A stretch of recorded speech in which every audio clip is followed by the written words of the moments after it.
Então, a Bianca comentou, né, a gente é uma empresa suíça, um time no Brasil, por isso o nosso vínculo com a Swissnex. Então a gente tem um escritório na Suíça, a gente tem uma pessoa no UK que é recente, que quem sabe até tenha feito um convite para alguma de vocês, que é a Camila Carrapatoso, que trabalhava na Stark. Então hoje toca o nosso escritório em Londres, e a gente tem também presença no Brasil. Como a Bianca comentou, os fundadores da empresa tem um brasileiro carioca e um suíço, que é PhD e era professor de ciências da computação. E aí acaba que por essa questão de ele ser brasileiro, a gente acabou construindo um time, também um portfólio de clientes no Brasil. Então aqui a gente vê alguns dos nossos clientes, a gente atua, e daí eu vou explicar um pouquinho. A gente atua bastante fortemente em Tech M&A, a gente trabalha com Venture Capital, trabalha com Private Equity, então esses aqui são alguns dos nossos clientes. E aí o que a gente faz? Né? A gente faz diligência de tecnologia. É muito comum a gente conversar com alguém pela primeira vez e vocês fazem software para diligência, tem um Intralinks, um Dealroom, então isso a gente não faz, a gente faz a diligência no software. Então eu acho que a maioria de vocês hoje navega de alguma forma nesse ecossistema de investimento em tecnologia. E aí tem gente que tem mais um papel de finanças, estratégia, a Mariana estava comentando que atua mais nessa área. Tem gente que às vezes tem um pé em marketing, então fala, né, de Product-Led Growth, que fala de marketing digital, aquela história de escalar a máquina de vendas, né, de uma empresa. E o nosso trabalho é escalar a tecnologia. Quando uma empresa pensa em adquirir outra ou fazer um investimento, no caso com fundo, então a gente abre essa caixa preta da tecnologia para tentar responder perguntas de negócios. Então vai escalar, quais são os riscos, quais são as oportunidades. E aí agora eu vou tentar explicar para vocês de forma resumida como é que inovação e tecnologia acontece, porque é o que a gente analisa nos nossos projetos. Eu não sei o quão familiar vocês estão, tem gente de diversos backgrounds, mas fiquem comigo que eu acho que é interessante, tá? A gente vai ver alguns jargões que a gente fala em tecnologia entender. Então esse aqui é o processo de desenvolvimento de software. Então a gente vê que tem um processo, ele tem atores e ele tem resultados, né? Deliverables. Então tudo começa, o que é o software? Né? A gente tem um colega que é super didático no time, ele fala, o software está ali para resolver um problema do mundo real. Então tudo começa com uma ideia, eu vou automatizar um processo, eu vou resolver uma dor do cliente, então a gente começa lá do lado esquerdo, da funcionalidade, o que vai resolver.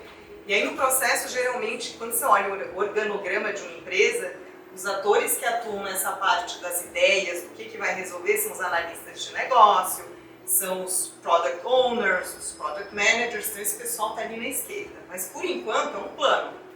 Então esse plano você tem que colocar no papel. E aí é o que a gente chama de roadmap. Então o roadmap ele é um documento que não é só operacional, ele é estratégico. O que você quer oferecer para o teu cliente, o que você quer resolver, isso vai ficar capturado no tal do roadmap. Aí tudo isso ainda está na fase do plano. Aí, para a gente poder passar para a fase de execução, que é onde os devs, os desenvolvedores vão colocar a mão na massa, a gente tem que quebrar isso em pacotes de trabalho, coisas que eles consigam entender e realmente programar com autonomia. Então, na metodologia ágil, que a gente ouve falar muito hoje em dia em empresa de software, eles quebram esse roadmap em épicos, histórias e às vezes tarefas. Então, você sai do estratégico, do médio, longo prazo, e vai para o curto prazo. E a ideia, o épico é um pacote de trabalho grande. Então é uma coisa que eu posso resolver num quarter ou até num ano. A história é algo que você vai poder passar para o time de desenvolvimento e eles idealmente vão executar em 2 semanas, que é o que a gente chama do sprint. Então é algo ali do dia a dia dos desenvolvedores. Então a gente passa de uma coisa de negócio para a gente entrar, tem um plano também, a gente passa agora para o sprint, que é a execução, os desenvolvedores vão programar, codificar e aí eles entregam software, né, com artefato, então código, e entregam outras coisas. Você tem que ter teste de qualidade, você tem que ter documentação. Se você não tem teste, não tem documentação, a propriedade intelectual são as pessoas, porque aquela receita, você imagina, todo mundo aqui trabalha com planilha, eu imagino, de algum tipo. Se alguém te manda uma planilha, super longa e ninguém te explica ou não tem documentação, você fica perdido. Então a mesma história é o código, ela só é um ativo se ela tem documentação, se ela tem teste, se tem um processo por trás. Então é a cadeia inteira. Quando a gente fala, a gente olha o código, a gente olha a tecnologia, a gente não está olhando só o código. Tem todo esse processo para fazer acontecer.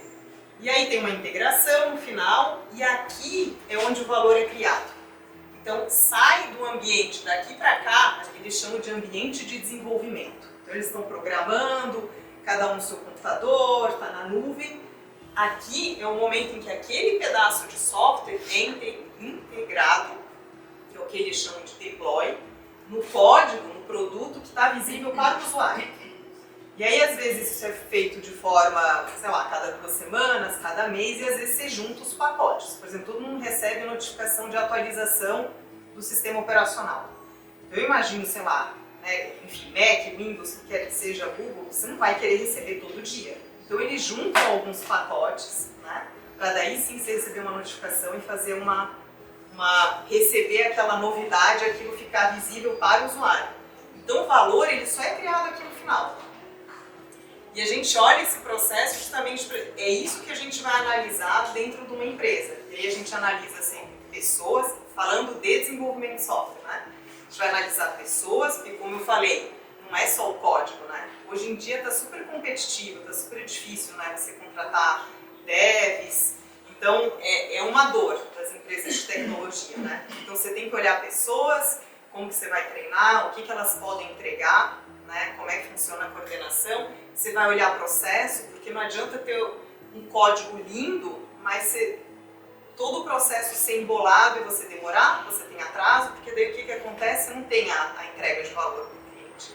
Então esse é o processo que a gente analisa quando a gente fala que faz diligência de tecnologia. E aí como é que a gente faz isso?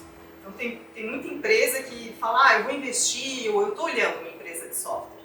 E aí você chama alguém que entende de tecnologia para dizer, vai lá e conversa. Me diz, você acha que é bom, né? Vamos fazer essa aposta? E aí, o que acontece? Tem vários caminhos que funcionam. Um é você chamar alguém que entende de tecnologia, com certeza vai ajudar, porque do nada você vai ter uma opinião formada, né? De alguém que entende.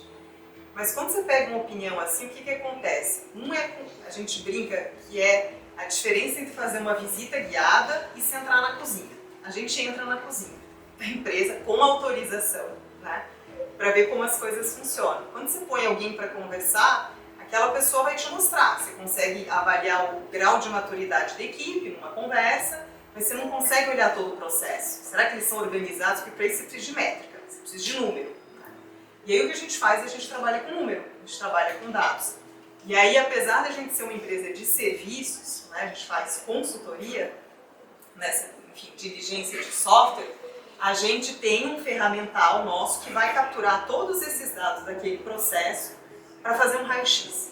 Então a gente vai achando evidências, eu vou mostrar alguns casos para sair do abstrato e ficar mais concreto, e essas evidências ajudam a construir uma história.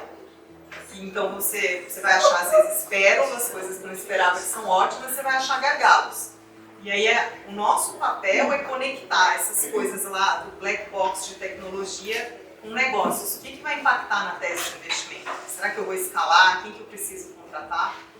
Então eu vou trazer alguns exemplos para ficar mais concreto. Aqui não dá para ver muito bem, mas tem nomes escritos aqui nessas circunferências. E isso aqui, cada circunferência é uma pessoa, tá? Então a gente vê que à esquerda tem o Watanabe, ele já é um conhecido meu, a gente sempre traz esse slide. Tem o tal do Poitier, tem o Carroll, tem o Horker. Cada circunferência é um desenvolvedor. Com dados a gente consegue dizer quem contribui mais, porque tudo é registrado. Cada pedaço daquele processo de desenvolvimento, saiu do to-do, foi para o doing, foi entregue para o cliente, tudo tem registro. Então aqui a gente olha quem que mais contribui para o código. Então nesse caso, quem que vocês acham que mais contribui para o código? Olhando o exemplo. Então a área da circunferência é o quanto aquela pessoa fez de alteração no software. Então quem que vocês acham que é mais importante aqui? Em termos de propriedade intelectual, o Watanabe. Aí o que acontece é que aqui a gente tirou 2 anos de dado e descobriu, depois conversando, que o Watanabe foi embora.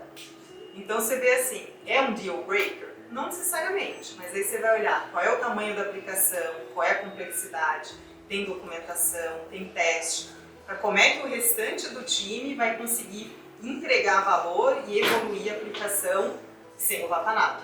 Então esse é um tipo de coisa que a gente consegue com dados, tá tudo, toda essa parte do processo que eu expliquei, tudo tem registro. Que nem a gente tem no CRM ou em qualquer ferramenta, olha uma DRE, tudo deixa os seus rastros.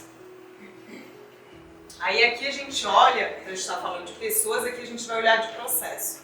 Então você tem lá o to do, o doing e o done, né, que é até a entrega de valor no software. Então a gente consegue medir como que vai funcionar esse fluxo. E da mesma forma que você tem, sei lá, um processo, independente da natureza, a gente consegue tirar métricas. Então aqui a gente trouxe, todos são casos assim, de projetos anonimizados, mas são situações reais, tá? Então nesse caso a gente viu que 32% do doing, ou seja, em execução, volta para to do. Você fala, cara, isso não é eficiente.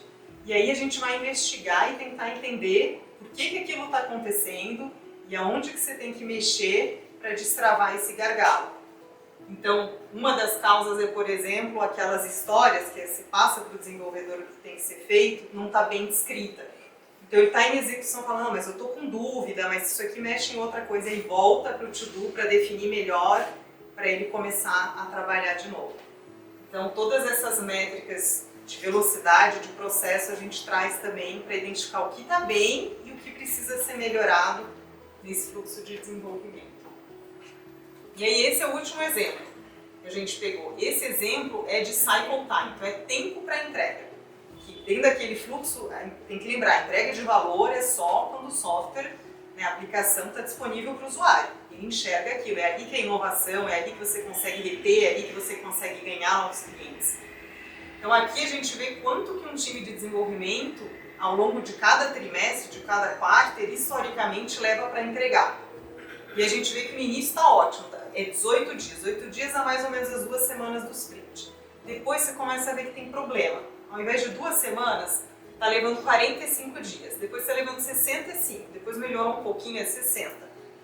E aí o que isso significa? Significa que a velocidade, a inovação que você está esperando não está acontecendo. E aí o nosso trabalho é, esses dados trazem evidências para chamar a atenção do que pode estar indo bem, do que não está indo bem.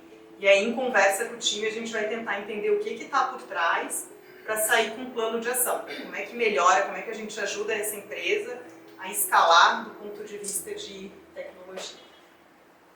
E esse aqui é meu último slide. Então, a gente falou de atrasos no último, a gente falou de pessoas, né? E aqui a gente tenta capturar isso em faturamento de uma empresa, que é o que interessa. Todo mundo está investindo porque espera que escale, espera que traga retorno, espera que seja uma boa, né, um bom negócio. Então aqui a gente tem na esquerda, qual que é a ideia? Você tem um time de 100 pessoas e elas se comprometeram, de desenvolvedores, e elas se comprometeram a cada 4 meses eu vou entregar algo novo, uma funcionalidade. E isso traz, é esperado que traga um faturamento adicional. Então a gente colocou no lado esquerdo, cada 4 meses sai uma funcionalidade nova e ela sempre vai trazer 1 milhão adicional de receita. Então a gente está olhando só o ano 1. Então lá do lado esquerdo você vai ter o produto 1 no primeiro mês, o produto 2 lá no 5 e o terceiro produto lá no mês 8 ou 9. Cada um deles, a curva é o faturamento adicional que você espera. Então no primeiro ano, esse time de 100 pessoas que é para entregar essas funcionalidades, isso deveria te trazer 24 milhões de faturamento adicional para a empresa. Aí agora o que acontece se esse processo não flui bem e ao invés de entregar 3 inovações, você traz 2 por ano? Então o impacto é que sumiu a primeira linha do terceiro produto, né, que deveria a funcionalidade que você entregue, e você começa a entregar 18 milhões, que é 25% a menos. Então tudo isso que a gente fala de tecnologia, de cycle time, de qualidade de código, vai impactar diretamente o negócio. E aí o nosso papel é tentar fazer essa conexão entre o mundo de negócios, a tese de investimento, qual é o crescimento esperado, com o que tem que ser feito do ponto de vista, né, da equipe de desenvolvimento para conseguir entregar esse resultado. Acho que era isso. Espero que tenha conseguido seguir o nosso fluxo aí de trabalho, que esteja um pouco mais claro o que a gente faz. E agora eu acho que eu vou agradecer a atenção de vocês e vou passar para a Bárbara e para a Mariana, que eu estou curiosa para ouvir mais da experiência.